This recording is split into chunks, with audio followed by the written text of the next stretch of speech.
Hey, what's up, you guys, and welcome to Movie Talk. Since you guys really enjoyed the last top 10 with top 10 weirdest movies I've ever seen, today we're going to do another one. This is the top 10 saddest movies I've ever seen. Number 10, Sanctum. This is a crazy movie. Through the South Pacific caves are some of the least accessible on Earth.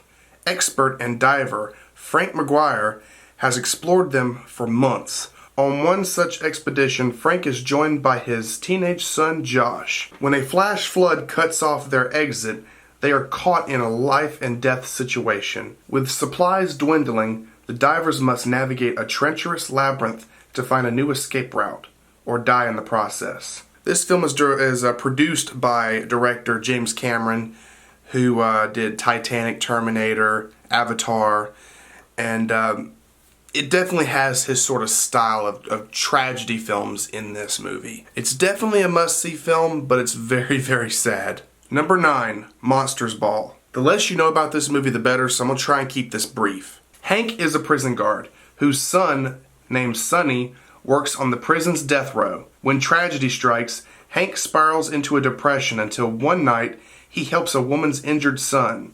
When tragedy strikes again, the couple are united by grief, but as their relationship develops, many secrets unfold. There's a lot of good actors in this movie. You got Billy Bob Thornton, Halle Berry, Peter Boyle, Heath Ledger. The story is very well executed, and I definitely recommend you give this a look. Number 8, Eternal Sunshine of the Spotless Mind. This is a very good movie.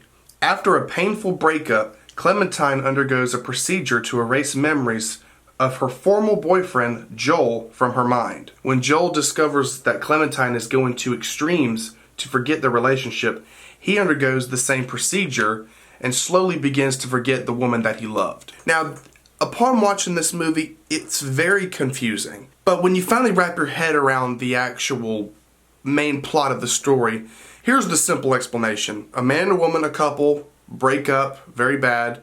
One decides to remove the boyfriend's memory from her memory. Once the man finds out, he gets angry and does the same thing. But while they're both being erased, they both fall in love again.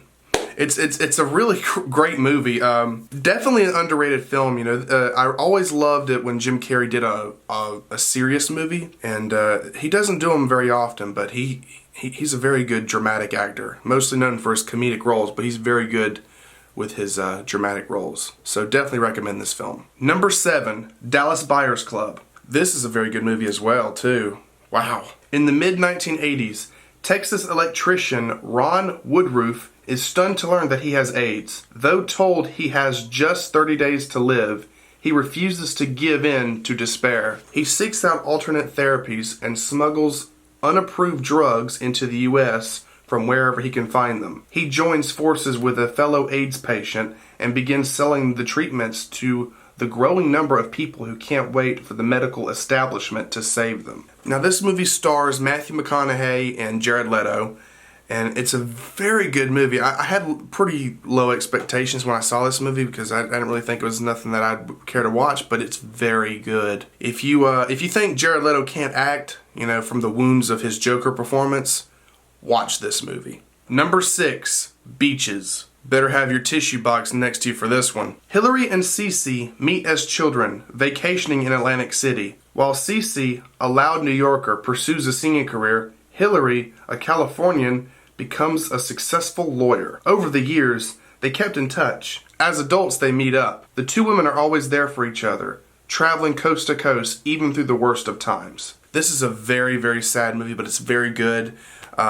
If you give this a chance, if you give this movie a chance, be prepared to be emotionally drained, because I have teared up at this movie. It's a very sad movie. It's a chick flick, I know, but it's very sad. Number 5, The Green Mile. If you are a Stephen King fan and a Tom Hanks fan, then this movie's for you. Paul Edgecombe walked the mile with a variety of cons. He had never encountered someone like John Coffey, a massive strong man convicted of brutally killing 2 little girls. Coffey had the size and strength to kill anyone, but not the demeanor. Beyond his simple nature and a terrible fear of the dark, Coffey seems to possess a sort of supernatural gift, a living and breathing miracle, so to speak. Paul begins to question whether Coffey was truly guilty of murdering the two girls. This is a very good movie. It's based on the book by Stephen King.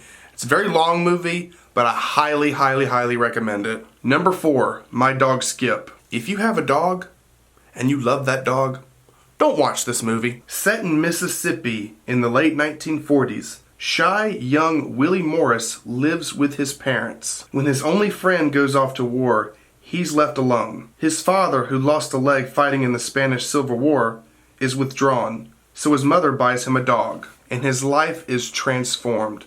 Not only is the dog his best friend, but through him, Willie can make friends and learn about the nature of life. Definitely a must-see. It's a very sad movie. It stars a lot of good actors like Luke Wilson, Frankie Muniz, Kevin Bacon. Definitely a good movie, but it's really depressing. Number 3, The Curious Case of Benjamin Button. I'm only going to say 2 words about this. Amazing film. Born under unusual circumstances, Benjamin Button springs into being an elderly man in a New Orleans nursing home and ages in reverse. 12 years after his birth, he meets Daisy, a child who flickers in and out of his life as she grows up to be a dancer. Though he has all sorts of adventures over the course of his life, it is his relationship with Daisy and the hope that they will come together at the right time that drives Benjamin forward. This is a great film from start to finish. I definitely teared up at this one.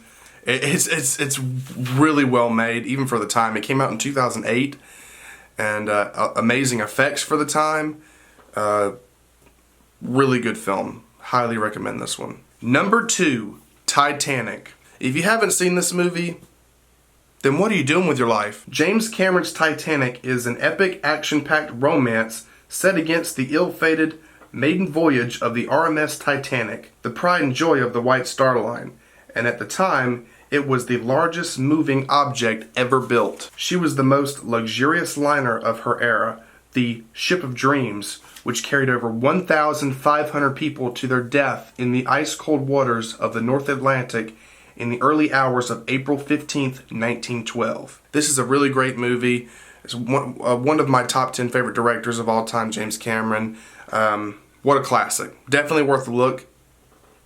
Really, it's a classic. Before we get to our number 1 pick, I feel like we should give some honorable mentions because there's so many movies that I wish I could have added to this list. Collateral Beauty, Up, Awakenings, What's Eating Gilbert Grape, My Girl, Saving Private Ryan, and The Bucket List.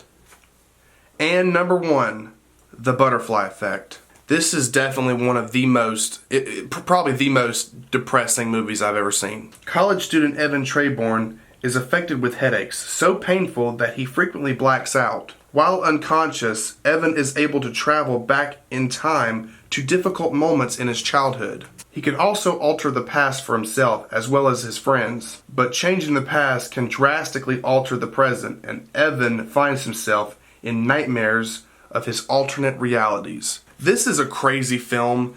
It stars Ashton Kutcher and Amy Smart, and it's a really, really good movie. Might I recommend, though, if you buy the DVD, it comes with 2 different versions. It comes with the theatrical cut and the director's cut. Now, the theatrical cut has the happy ending, and the director's cut has the sad ending. So there are 2 different endings to this movie. I prefer the happy ending because the movie's so depressing as a whole, but